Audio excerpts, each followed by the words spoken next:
Assalamualaikum warahmatullahi wabarakatuh. Salam sejahtera, salam sehat, dan salam akademik untuk kita semua. Saya Nirwanto Rahim, dosen tetap di program studi ilmu keperawatan Fakultas Olahraga dan Kesehatan Universitas Negeri Gorontalo. Video ini merupakan bagian dari pernyataan diri dosen unjuk kerja Tridharma Perguruan Tinggi PDD UKT-PT tahun 2025 dengan fokus utama pada unsur pengajaran. Bagi saya, pengajaran bukan sekedar mentransfer ilmu, tetapi merupakan proses membentuk karakter dan profesionalisme mahasiswa dalam menghadapi tantangan keperawatan yang dinamis dan kompleks. Mata kuliah yang saya tampilkan dalam unjuk kerja ini adalah keperawatan dewasa, sistem endokrin, imunologi, pencernaan, perkemihan, dan reproduksi pria. Mata kuliah ini merupakan mata kuliah wajib pada semester 4 dengan beban 5 SKS dan menjadi bagian dari struktur kurikulum inti nasional berdasarkan standar Asosiasi Institusi Pendidikan Nurse Indonesia. Mata kuliah ini juga selaras dengan visi program studi, yakni menjadi program studi yang unggul dan berdaya saing dalam pengembangan inovasi berbasis kawasan di bidang gawat darurat dan keperawatan profesional berkelanjutan. Adapun deskripsi mata kuliah ini yakni membahas tentang kebutuhan atau asuhan keperawatan pada klien dewasa dengan gangguan pada sistem endokrin, imunologi, pencernaan, perkemihan, dan reproduksi pria. Setiap sistem dalam mata kuliah ini meliputi gangguan peradangan, kelainan degeneratif, keganasan, dan trauma. Terapi atau intervensi yang dapat dilakukan seperti tindakan keperawatan yang mandiri dan kolaboratif. Proses pembelajaran disusun berdasarkan pendekatan outcome-based education, di mana setiap tahapan pengajaran diarahkan untuk menjamin capaian pembelajaran mata kuliah atau CPMK sebagai turunan dari capaian pembelajaran lulusan atau CPL. Adapun CPMK dalam mata kuliah ini terdiri dari CPMK 1, mampu menguraikan konsep asuhan keperawatan di sistem endokrin, imunologi, pencernaan, perkemihan, dan reproduksi pria pada klien dewasa dengan memperhatikan aspek legal dan etis. CPMK 2, mampu menganalisis kasus asuhan keperawatan dan mengintegrasikan hasil penelitian pada sekelompok klien dengan gangguan sistem endokrin, imunologi, pencernaan, perkemihan dan reproduksi pria pada klien dewasa dengan memperhatikan aspek legal dan etis. CPMK 3 mampu melakukan simulasi kesehatan mencakup aspek bio, psikososio, dan spiritual dengan kasus gangguan sistem endokrin, imunologi, pencernaan, perkemihan, dan reproduksi pria pada klien dewasa. Dan CPMK 4 mampu mendemonstrasikan intervensi keperawatan pada kasus dengan gangguan sistem endokrin, imunologi, pencernaan, perkemihan, dan reproduksi pria pada klien dewasa dengan memperhatikan aspek legal dan etis. Seluruh CPMK dirancang untuk mendukung pembentukan lulusan yang memiliki kompetensi klinis, etis, dan humanis. Untuk mencapai target capaian pembelajaran tersebut, saya menerapkan pendekatan student centered learning dengan metode utama pendekatan case method, strateginya melalui pembelajaran bauran sinkron dan asinkronus, metodenya melalui ceramah, diskusi, tanya jawab, presentasi, praktikum, dan praktik lapangan. Strategi ini saya rancang untuk mendorong keterlibatan aktif mahasiswa, kolaborasi tim, dan penguatan pemecahan masalah dan berbasis evidensi. Asesmen hasil belajar dilakukan secara formatif dan sumatif dengan komposisi, kuis dan partisipasi 5%, diskusi kelompok 10%, penugasan kognitif 5%, ujian tengah semester 15%, ujian akhir semester 15%, dan praktek lapangan 50%. Kriteria ketersediaan minimal adalah 60. Asesmen disusun berdasarkan domain kognitif, afektif, dan psikomotor sesuai dengan prinsip OBE. Sebagai dosen, saya berkomitmen untuk menjadi fasilitator pembelajaran yang tidak hanya berfokus pada kompetensi akademik, tetapi juga pengembangan nilai etik, spiritual, dan kepedulian sosial dalam praktik keperawatan. Demikian, narasi singkat yang dapat saya sampaikan mengenai praktik pengajaran dalam salah satu mata kuliah inti di program studi keperawatan. Semoga video ini dapat memberikan gambaran yang komprehensif mengenai komitmen dan kontribusi saya dalam pelaksanaan Tridharma Perguruan Tinggi, khususnya pada unsur pengajaran. Oleh karena itu, silakan menyaksikan video pembelajaran yang telah saya siapkan sebagai wujud nyata pelaksanaan proses belajar mengajar di kelas. Terima kasih atas perhatian dan penilaiannya. Wabillahi taufiq walhidayah. Assalamualaikum warahmatullahi wabarakatuh. Oke, bismillahirrahmanirrahim. Assalamualaikum warahmatullahi wabarakatuh.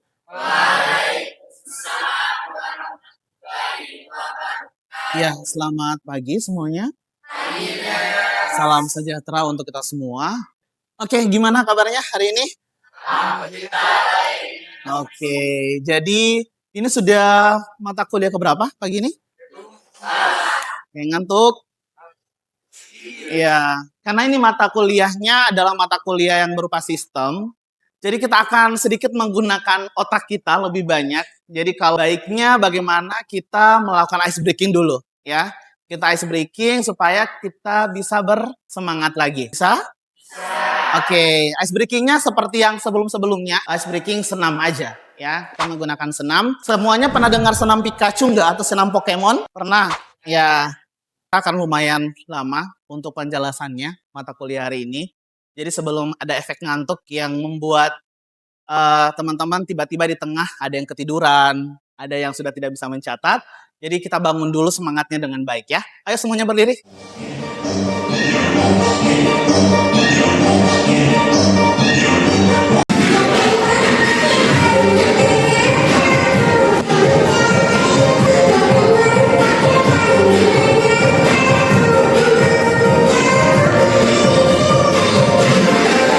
Oke.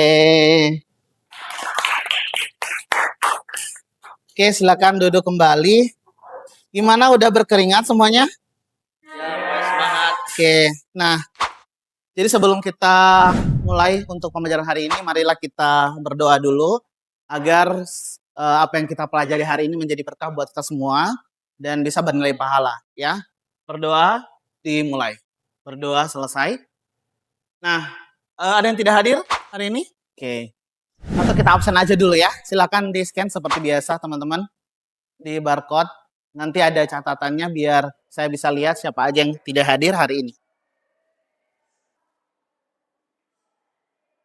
Tadi sudah masuk absennya teman-teman semua. Ada sekitaran 3 orang yang tidak hadir hari ini. Nah, seperti biasa, sebelum kita mulai pembelajaran, kita akan punya kesepakatan pembelajaran dulu supaya kelas ini akan tetap berjalan dengan baik. Jadi tidak ribut semuanya. Karena kadang-kala nih ya, kalau misalnya mahasiswa tiba-tiba pegang handphone, tiba-tiba terima handphone gitu ya. Jadi kita mulai dari kesepakatan pembelajaran. Kesepakatan pembelajaran ini kita sudah lakukan di awal pertemuan kita ya, pada saat sebelum masuk sistem. Jadi saya hanya mengingatkan kembali apa yang sudah kita sepakati bersama. Sebelum hari ini ada materi apa? Ya, silakan. Itu adalah tadi tentang sistem imunologi. Jadi sistem imunologi itu sendiri tentang sistem imun yang melindungi tubuh itu dari patogen-patogen seperti virus, bakteri. Pekan kemarin kita sudah belajar tentang imunologi. Nah, berarti kalau kita lihat dari RPS yang sudah disampaikan di awal perkuliahan, berarti hari ini adalah sistem terakhir.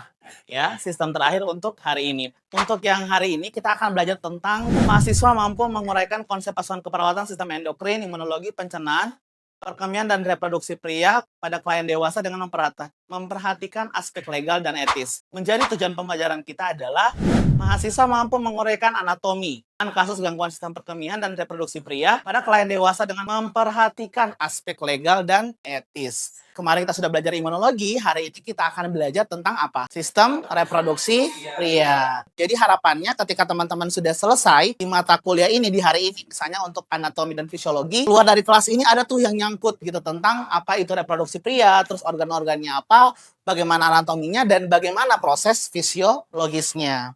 Nah, kalau kita lihat gambar ini kira-kira apa di pikiran teman-teman semua? Ini gambar apa? Bisa buah terong gitu ya. Kalau kita masukkan ke reproduksi pria, apa yang bisa jadi gambaran? Ya, agak sedikit tabu ya pembahasannya gitu ya. Tapi ini adalah proses gambaran bahwasanya kalau kita bicara terkait dengan reproduksi pria, hanya akan ada satu di kepala kita, yakni sebuah organ yang panjang dan yang hanya dimiliki oleh pria itu sendiri. Jadi hari ini kita akan belajar tentang the male reproductive system atau sistem reproduksi pria. Sebelumnya kita akan asesmen dulu. Jadi asesmen ini bertujuan untuk apa? Untuk melihat kemampuan dari teman-teman semua sebelum melakukan pembelajaran hari ini, setelah melakukan pembelajaran hari ini. Kira-kira ada nggak ilmu pengetahuan yang masuk gitu? Kan kadang kita tidak tahu ya, pas keluar rumah, aduh apalagi ya yang tadi yang disampaikan sama dosen. Bingung. Nah, hari ini kita akan lakukan asesmennya atau penilaiannya. Silakan buka menti.com buat teman-teman semua. Pertanyaan pertama adalah apa itu reproduksi pria? Oke.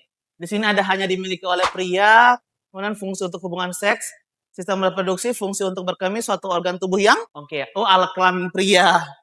Nice. Ada lagi testis, tempat sperma. Oke, jadi ini sudah ada beberapa gambaran, ada yang mengatakan bahwa reproduksi pria testis sebagai tempat sperma, sebagai alat reproduksi. Oke, kita coba pertanyaan kedua. Nih, organ pada reproduksi pria apa saja? Oke, ada penis, vas deferens, skrotum, testis. Lagi nih, skrotum. Oke, ada tipe di sini, skrotum, prostat. Nice. Oke, kita sudah nemu beberapa jawaban ya. Berdasarkan hasil dari asesmen diagnostik bahwasannya teman-teman ini sudah hampir sebagian dari kita sudah pernah terpapar ya informasi terkait dengan sistem reproduksi pria. Hari ini kita akan belajar dan fokus terhadap anatomi dan fisiologi dari fungsi sistem reproduksi pria. Nah, kita masuk dari apa itu sistem reproduksi pria. Jadi sistem reproduksi pria itu merupakan sistem yang berfungsi memproduksi sel sperma, kemudian mengeluarkan sperma, dan mengeluarkan hormon-hormon yang berkaitan dengan pria. Secara anatomi, bahwasanya sistem reproduksi pria itu terbagi menjadi dua. Ada yang disebut dengan genitalia eksternal dan genitalia internal. Kalau eksternal berarti yang di luar ya, yang bisa kita lihat apa aja. Ada penis dan ada skrotum. Penis yang mana? Yang panjang seperti terong tadi ya. Sedangkan skrotum itu yang di bagian bawahnya. Atau biasa disebut kalau ini ada dua telur ya, dua besar, itu disebut dengan genitalia eksternal. Sedangkan kalau genitalia internal ini lebih banyak sebenarnya teman-teman. Ada yang disebut dengan testis gitu ya. Dan organ-organ penunjang ada epididymis, ductus vesicula, sampai di glandula bulbo-uretralis. Nah, ini saya akan jelaskan lebih rinci lagi pada slide-slide berikutnya. Kita mulai dari pertama, penis. Nah, penis ini merupakan alat kelamin atau genitalia eksternal. Dia secara umum terdiri dari dua korpus yang disebut dengan corpus cavernosa dan corpus spongiosum. Ini aja, langsung. Kalau teman-teman lihat di gambarnya, bahwasannya penis ini sejatinya dia terdiri atas otot dan pembuluh darah. Kalau ini dipotong menggunakan transvers atau dia melintang, maka yang akan terlihat adalah korpus yang tadi. Kalau teman-teman lihat di sebelumnya bahwa di penis itu ada dua korpus apa aja? Ada korpus spongiosum dan korpus cavernosum atau korpus cavernosa. Nah, dua-duanya ini berfungsi untuk agar penis ini dapat melakukan ereksi. Nah, bagi laki-laki nih biasanya pada saat bangun pagi atau saat terangsang atau melihat adegan-adegan yang memicu rangsangan seksualitas, biasanya korpus ini akan bekerja. Sehingga yang awalnya penisnya kita biasa aja, tiba-tiba dia menegang atau melakukan ereksi. Apakah itu wajar? Wajar, ya. Karena sistem dari reproduksi pria bekerjanya seperti itu, ya. Sistemnya bekerja seperti itu. Ketika ada rangsangan yang terjadi, maka tubuh akan mengeluarkan pembuluh darah atau memumpahkan darah ke dua korpus yang ini dibantu oleh arteri dan vena. Sehingga apa yang akan terjadi yang tadinya tidak ereksi menjadi ereksi. Sampai sini bisa dipahami. Yang kedua, skrotum. Nah, skrotum kayaknya adalah organ yang paling bisa dikenali, ya. Karena skrotum terletak di bawah daripada penis. Nah, skrotum itu merupakan sebuah kantung. Di dalam skrotum ada apa?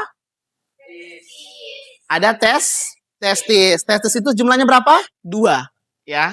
Nah, sebenarnya fungsi daripada skrotum sendiri itu adalah untuk menjaga si testisnya. Karena testis itu berfungsi untuk apa? Memproduksi sperma. Jadi, kalau kita lihat bahwasannya testis itu fungsinya memproduksi sperma, maka bagian luarnya itu yang disebut dengan skrotum, ini menjaga suhu daripada testis itu. Jadi, kenapa harus dijaga? Ada yang tahu kenapa harus dijaga suhunya? Karena spermanya tidak mudah rusak. Jadi suhu sperma itu di antara 2-4 derajat Celcius. Maka dia harus dijaga baik oleh yang namanya pembungkus. Yang disebut dengan skrotum. Nah, skrotum ini terdiri atas dua otot besar. Yang disebut dengan otot kremaster dan otot dartos. Kalau teman-teman pernah lihat ada yang punya adik laki-laki kan ya? Atau punyanya sendiri. Di skrotum itu dia terdiri atas jaringan kulit yang ada rongga-rongganya. Dia tidak mulus, tidak seperti kulit, tapi dia punya rongga-rongga kayak bulir-bulir. Nah, itu yang disebut dengan otot kremaster dan otot dartos. Nah, dua otot ini fungsinya untuk apa? Fungsinya untuk menjaga si testisnya ini dalam keadaan yang baik-baik saja. Kalau pada saat ereksi, otot dartos sama otot kremaster itu akan melakukan tugasnya. Jadi bagian bawahnya akan menegang. Sedangkan pada saat selesai tidak ereksi, maka bagian bawahnya ini akan mengayun. Jadi dia lebih ke kenyal.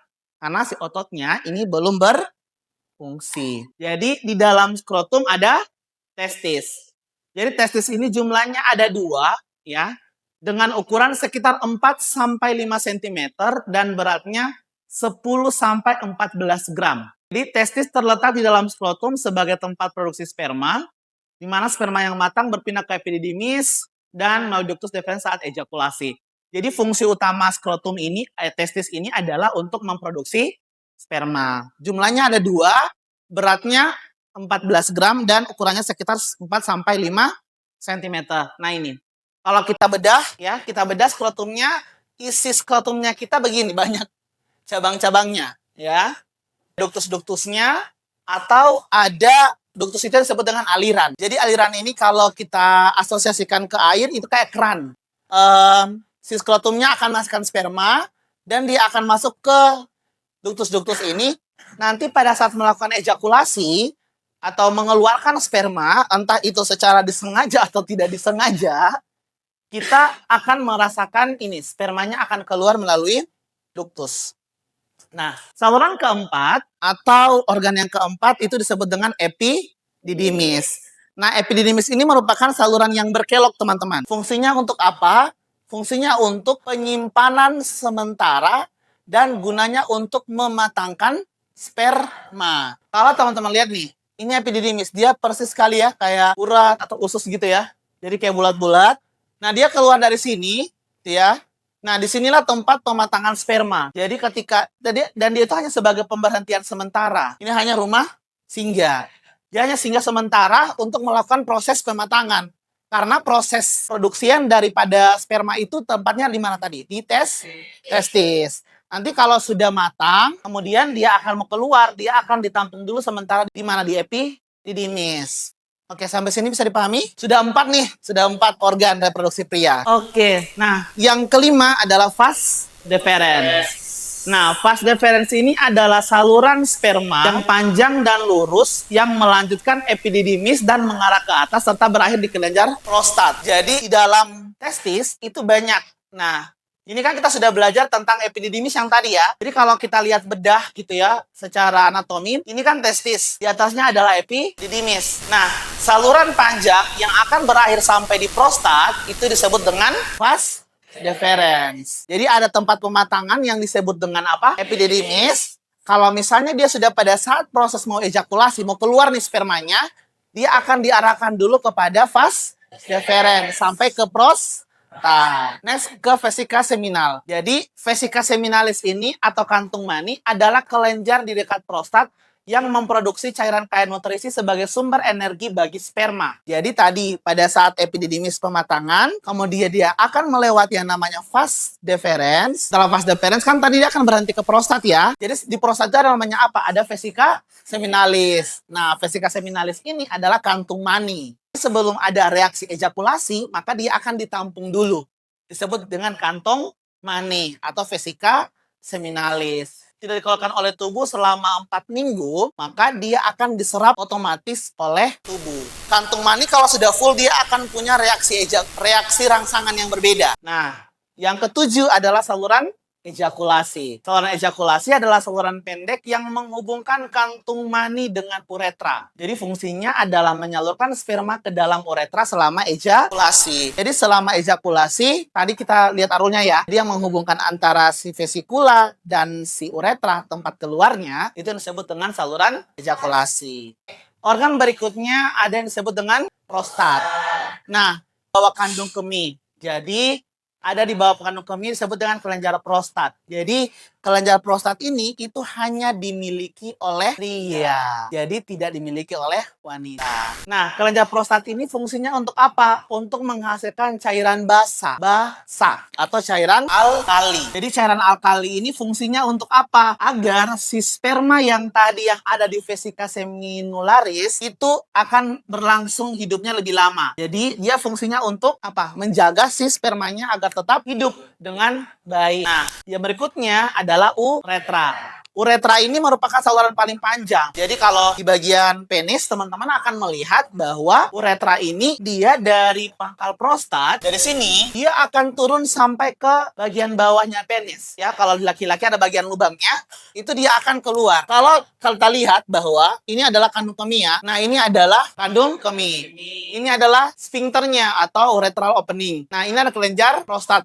Nah, disinilah kita kemudian ada kandung kemihnya. Ada kandung kemih kantung, maninya. Jadi kalau misalnya pada saat proses ejakulasi berlangsung, sperma ini akan dikeluarkan melalui prostat dan akan diteruskan sampai ke bawah melalui saluran panjang yang disebut dengan uretra. Yang terakhir adalah glandula bulbu uretralis atau glandula Golgi. Jadi glandula ini di bawah kelenjar prostat. Glandula itu berfungsi untuk menghasilkan cairan praejakulasi. Nah, apa itu cairan praejakulasi? Ada yang bisa menjelaskan?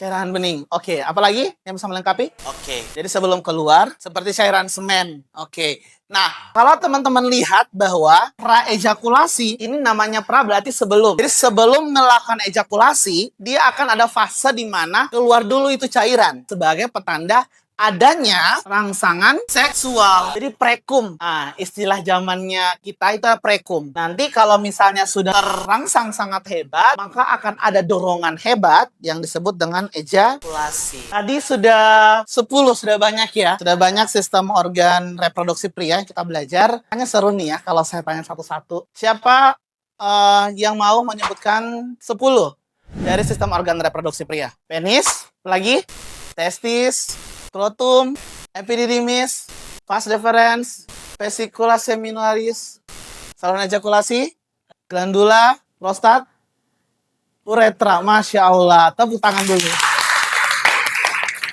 Oke. Nah, tadi kita sudah belajar tentang anatomi. Sekarang kita mau bicara tentang fisiologis atau fungsi daripada sistem reproduksi pria. Secara umum, kalau kita bicara terkait dengan reproduksi pria, kita fokus kepada kata reproduksinya. Jadi, secara umum bahwa sistem reproduksi pria itu berfungsi untuk melakukan proses produksi dengan cara mengaktifkan berbagai macam hormon yang pada akhirnya akan bermuara kepada satu fungsi yang paling utuh, yakni spermatogenesis atau disebut dengan pembentukan sperma. Spermatogenesis adalah proses pembentukan sperma pada pria melalui pembelahan mitosis dan meiosis. Jadi spermatogenesis akan dimulai saat pubertas dan berlangsung seumur hidup dari pria. Nah, proses satu siklus produksi sperma itu hanya memakan waktu 64 hari. Dengan siklus baru dimulai setiap 6 hari. Dan jumlah sperma secara bertahap menurun setelah usia 35 tahun. Yang ingin saya sampaikan bahwa untuk menghasilkan sperma yang bagus, kita harus memulai kehidupan yang bagus itu selama 3 bulan. Bagaimana kemudian kalau kita bicara terkait dengan reproduksi, kita akan bicara terkait dengan apa? Kegiatan seksual, gitu ya. Jadi, rangsangan seksual itu terjadi karena ada salah satu atau 2 rangsangan yang terjadi pada pria. Entah itu rangsangan secara sentuhan atau fisik atau rangsangan secara psikis. Nah, dorongan hasrat seksual ini yang akan memicu terjadinya pergerakan sperma. Nah, kalau ini terjadi rangsangannya terus-menerus dan tidak dihentikan, secara tidak sadar teman-teman pasti akan keluar namanya cairan pra-ejakulasi. Oke, sampai sini ada yang mau didiskusikan? Ini adalah daftar pustaka yang saya pakai dalam proses pembuatan materi. Silakan teman-teman kalau bisa diambil. Semuanya ada di RPS ya. Jadi silakan diklik linknya biar semuanya bisa dapat informasi yang sama. Ya, silakan. Oke, bagus ya pertanyaannya. Bahwasanya kita sudah hidup di masyarakat yang seringkali mengasosiasikan bahwa kesuburan ini selalu ada di pihaknya wanita.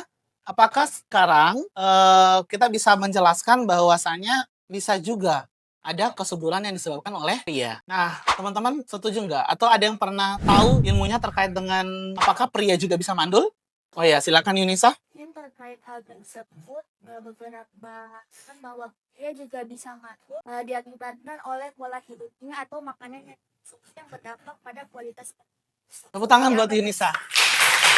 Nah, ada yang mau membantu untuk menambahkan jawabannya? Bagus jawabannya dari Yunisa mengatakan bahwa beberapa artikel mengatakan bahwa laki-laki juga bisa berpotensi untuk mandul. Ilmu teknologi sekarang menyoroti bahwa kesuburan itu bukan hanya terjadi pada wanita saja, tetapi pada pria. Di sperma itu ada yang disebut dengan oligo, kemudian disebut dengan apa? Terato, dan yang terakhir asteno. Kalau oligo itu berkaitan dengan jumlah, terato itu berkaitan dengan bentuk, asteno berkaitan dengan gerakan. Ada satu kelainan yang disebut dengan infertilitas. Ini namanya gangguan fertilitas, gangguan kesuburan. Kenapa? Karena kalau oligo itu masih bisa diobati, terato masih bisa diobati, asteno juga masih diobati. Tapi ada satu kondisi yang disebut dengan OAT.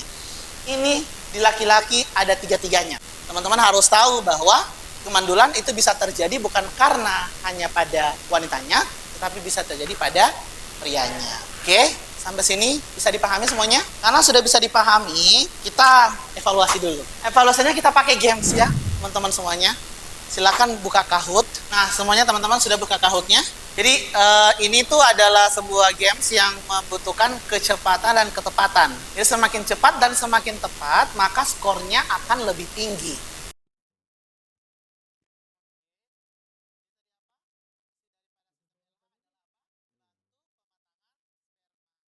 Kita lihat siapa ini?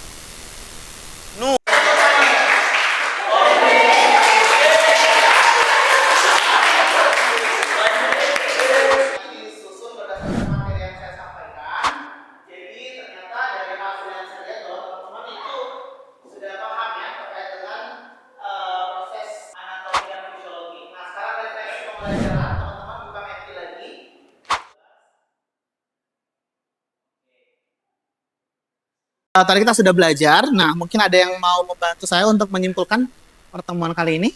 Ya, silakan Nurul.